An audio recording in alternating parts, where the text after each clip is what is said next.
अस्सलाम वालेकुम। आज की वीडियो में हम करेंगे एक्सरसाइज 5B की जो mathematics book 1D1 7th edition junior edition है उसकी एक्सरसाइज है ये।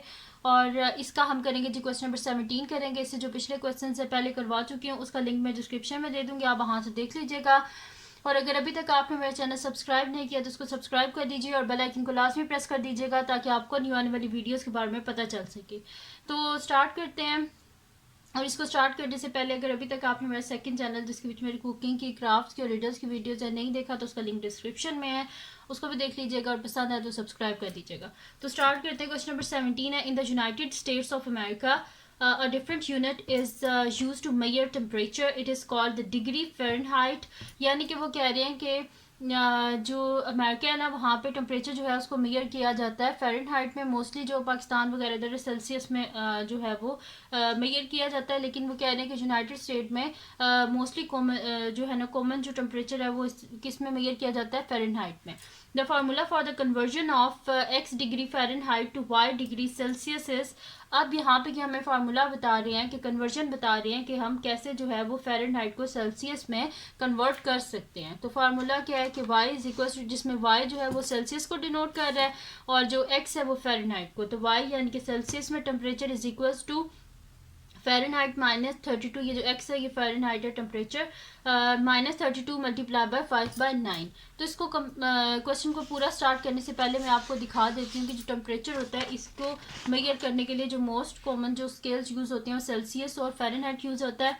अब सेल्सियस स्केल में क्या होता है कि जो फ्रीजिंग पॉइंट है वो 0 डिग्री सेंटीग्रेड होता है और जो बॉइलिंग पॉइंट होता है वो हमारे पास क्या होता है 100 डिग्री सेंटीग्रेड।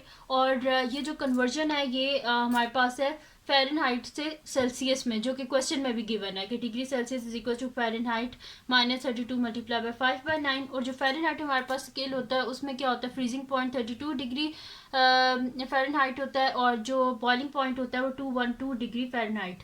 अब इसमें कन्वर्जन ये आपके पास गिवन है सेल्सियस टू फ़ारेनहाइट में, ठीक है, यानी कि इसके उलट है ये। तो इसको 9/5 multiply by degree centigrade plus 32, ठीक है। तो ये जस्ट मैंने आपको दिखा दिया है, तो ये देख लें आपके दो स्केल्स हैं सेल्सियस और फ़ारेनहाइट। तो आप चलते हैं क्वेश्चन की तरफ।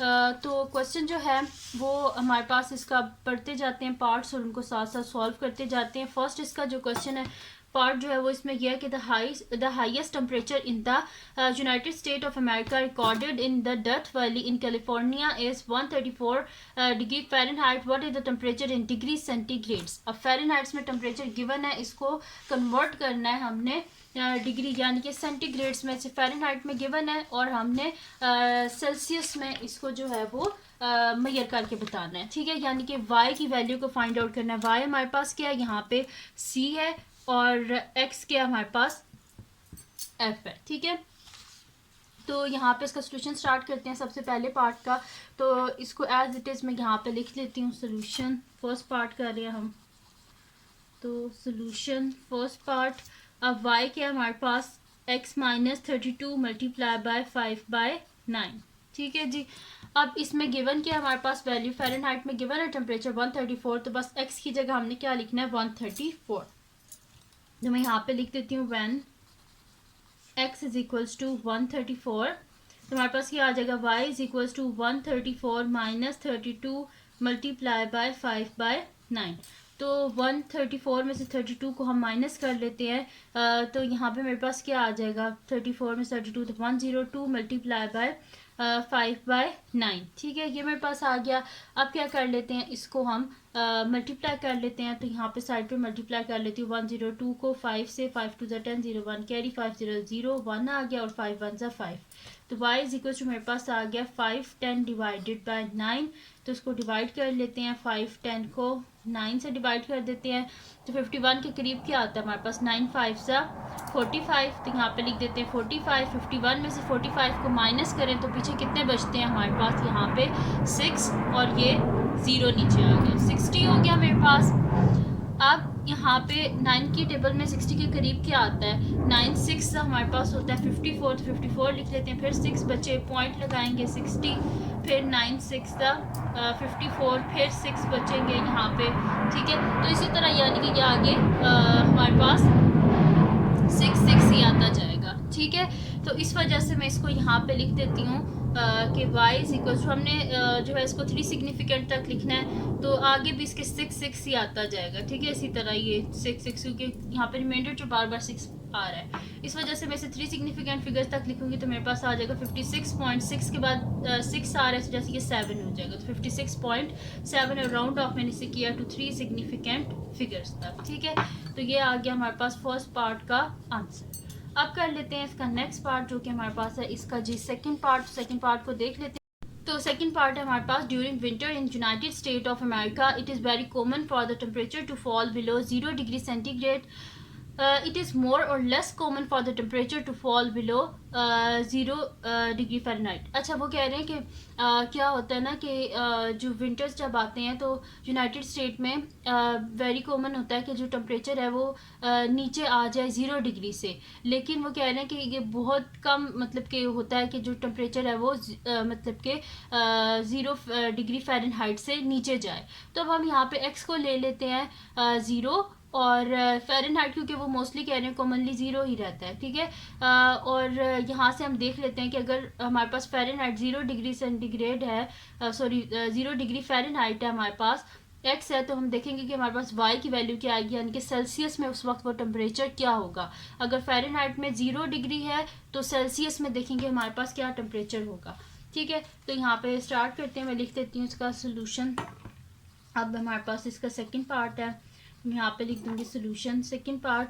अब यहाँ पे हम x को 0 ले रहे हैं, तो मैं यहाँ पे लिखूँगी when x is equals to 0, तो हमारे पास क्या है y is equals to x minus 32 multiply by 5/9, तो ये मेरे पास हो जाएगा y is equals to 0 minus 32 multiply by 5/9, x is equals to 0 minus y is equals to 0 minus 32 क्या हो जाएगा, माइनस 32 मल्टीप्लाई बाय 5/9।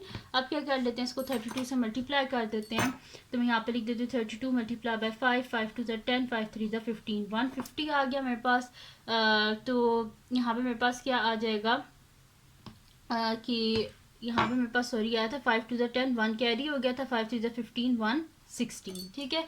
तो यहाँ पे 160 आ रहा है, इज इक्वल्स टू यहाँ पे मेरे पास आ रहा है माइनस 160 डिवाइडेड बाय 9। इसको डिवाइड करके देख लेते हैं क्या आंसर आ रहा है। 160 को 9 से डिवाइड कर लेते हैं, तो अब 9 2 18 होते हैं, बड़ा हो जाता है, तो जैसे 9 1 से 9 कर लेते हैं, तो 16 में से 9 को माइनस करें, पीछे बचते हैं 7, ये 0 नीचे आ गया, 70 हो गया। अब हमारे पास क्या होता है कि 9 7 जा होता है हमारे पास 63, पीछे बचे कितने 7 बच के, फिर पॉइंट लगाएंगे 0, फिर 9 7 जा 63, फिर पीछे 7 बच के, इसी तरह यानी कि ये आगे 7 7 7 होता जाएगा। तो हमने 3 सिग्निफिकेंट तक लिखना है, तो मैं इसे लिख दूंगी 17.8, क्योंकि 7 के बाद फिर 7 इस वजह से ये क्या हो जाएगा 8 हो जाएगा। तो यानी कि मैं लिख देती हूँ माइनस 17.8। अब ये मेरे पास किस में आया टेम्परेचर, ये हमने सेल्सियस में फाइंड आउट किया है, ठीक है, कि y सेल्सियस के इक्वल है। तो y is equal to minus 17.8 और मैंने इसे राउंड ऑफ किया है टू 3 सिग्निफिकेंट फिगर्स तक, ठीक है। तो यानी कि जब टेम्परेचर जो है हमारे पास 0 डिग्री फ़ारेनहाइट होगा तो सेल्सियस में कितना होगा, माइनस 17.8 होगा। तो ये हो गया इसका सेकंड पार्ट। अब करते हैं इसका लास्ट पार्ट जो कि हमारे पास है जी इसका थर्ड पार्ट। और थर्ड पार्ट क्या है जी हमारे पास देख लेते हैं। थर्ड पार्ट है जी हमारे पास the lowest temperature in the United State of America recorded in Prospect Creek in Alaska में, यानी कि जो है वो क्या था टेम्परेचर, जो उनका लोएस्ट टेम्परेचर होता है वो कितना होता है, minus 62.1 degree centigrade. What is the temperature in Fahrenheit. अब हमारे पास सेल्सियस में गिवन है, फ़ारेनहाइट में फाइंड आउट करना है, यानी कि y की वैल्यू गिवन है, x की वैल्यू को फाइंड आउट करना है। तो मैं यहाँ पे लिख देती हूँ अब सोल्यूशन। अब लास्ट पार्ट है थर्ड पार्ट, तो सोल्यूशन थर्ड पार्ट, तो यहाँ पे मैं लिख देती हूँ अब y की वैल्यू गिवन है, तो मैं यहाँ पे लिखूँगी when y is equals to when y is equals to minus 62.1, ठीक है। अब y की वैल्यू गिवन है, तो हमारे पास फार्मूला क्या गिवन था, y is equals to x minus 32 multiply by 5/9। तो y की जगह लिखते हैं माइनस 62.1, ठीक है जी, ये लिख दिया। अब यहाँ पे क्या कर देंगे, इज इक्वल्स टू मेरे पास आ जाएगा x माइनस 32 मल्टीप्लाई बाय 5/9। अब हम क्या कर लेते हैं, 5/9 है ना, तो मैं इसको बोथ साइड पे मल्टीप्लाई कर दूंगी इसके रेसिप्रोकल, यानी कि 9/5 से। तो मल्टीप्लाई बाय 9/5, 5। ये दोनों कैंसिल आउट, ये भी कैंसिल आउट। तो यहाँ पे मेरे पास क्या हो जाएगा कि 62.1 माइनस 62.1 को मल्टीप्लाई करना है 9/5 से, और ये तो कैंसिल आउट हो गया, यानी कि x माइनस 32। अब क्या करना है यहाँ पे कि माइनस 62.1 को हमने 9 से मल्टीप्लाई करना है। तो मैं यहाँ पे लिख देती हूँ 62.1 को 9 से, 9 1 से 9, 9 2 से 18, 1 6 54 प्लस 1 55, तो 5 5 8 9, और 1 डिजिट के बाद पॉइंट ऐसे जैसे यहाँ पे पॉइंट आ जाएगा, यानी कि 558.9। तो ये आ गया मेरे पास। यहाँ पे लिख दूंगी minus 558.9 divided by 5 is equals to x minus 32। इसको डिवाइड करके देख लेते हैं हमारे पास क्या आता है, 558.9 डिवाइडेड बाय 5। तो यहाँ पे मेरे पास क्या हो जाएगा, 5 1 जा 5, ये फिर नीचे आ गया 5 8, तो 5 1 जा, फिर कर लेते हैं 5, फिर ये 8 नीचे आ गया, फिर 5 1 जा, हमारे पास क्या हो जाएगा 5, फिर पीछे 8 में से 5 को माइनस करें 3, ये पॉइंट ऊपर शिफ्ट हो गया, और 9 ये नीचे आ जाएगा। ठीक है, 39 हो गया मेरे पास। अब यहाँ पे हमारे पास क्या होता है कि 5 की टेबल में 39 के करीब हमारे पास 7 आता है, 5 7 हमारे पास होता है जी 35। तो यहाँ पे लिख देते हैं 35, और 39 में से हम माइनस करेंगे जब 35, तो यहाँ पे मेरे पास पीछे कितने बचेंगे, यहाँ पे 4, ठीक है, पॉइंट है तो 40 हो जाएगा, और 5 8 हमारे पास होते हैं जी 40। ठीक है, तो आंसर इसका क्या आ गया मेरे पास, -111.78। माइनस ये वाला लगाया और ये आंसर आया, is equals to x minus 32। हमें x का आंसर चाहिए, 32 को उधर शिफ्ट कर देंगे तो मेरे पास आ जाएगा कि -111.78 plus 32 is equals to x। अब इसको कर लेते हैं, 111.78 को 32 में ऐड कर लेते हैं, तो 0.78 तो एज इट इज़ नीचे आ जाएगा, और यहाँ पे कैरी हो जाएगा। 11 में से 2 गए तो पीछे कितने बचते हैं 9, और 10 में से 3 गए तो पीछे कितने बचते हैं 7। तो यानी कि बड़ी वैल्यू के साथ माइनस, जैसे माइनस आ जाएगा तो माइनस मेरे पास आ जाएगा 79.78, और ये आगे मेरे पास x की वैल्यू, यानी कि रिक्वायर्ड टेम्परेचर क्या था, required temperature is equals to